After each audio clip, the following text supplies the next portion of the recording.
Hi friends, ఎలా ఉన్నారు? బాగున్నారా? Welcome back to my channel. ఈరోజు పోలిపాడ్యం కదా, మీలో ఎంతమంది చెరువులో టెప్పలు వదిలారో కామెంట్ చేయండి.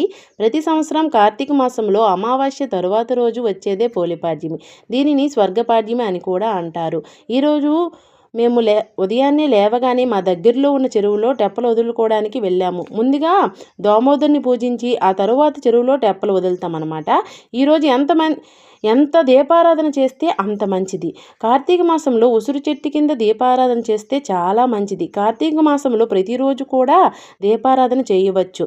ఉసిరి చెట్టు కింద పూజించడం వల్ల చాలా మంచిది. అదేవిధంగా పోలిపాడ్యము రోజు ఉసిరి చెట్టు కింద వనభోజనాలు జరుపుకుంటాం కదా.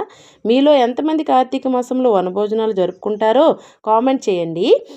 అయితే ఈ సంవత్సరం మేము వనభోజనాలు జరుపుకోవట్లేదు. అందుకని నైవేద్యంగా దేవుని కోసం ప్రసాదంగా కొద్దిగా హల్వాని, కొద్దిగా పులిహారాన్ని వండుకొని దేవునికి నైవేద్యం పెట్టి ఆ తర్వాత మేము స్వీకరించాము. ఈ వీడియో కనుక మీకు నచ్చినట్లయితే చిన్న లైక్ చేయండి. మరిన్ని వీడియోస్ కోసం మన ఛానల్ని సబ్స్క్రైబ్ చేసుకోండి.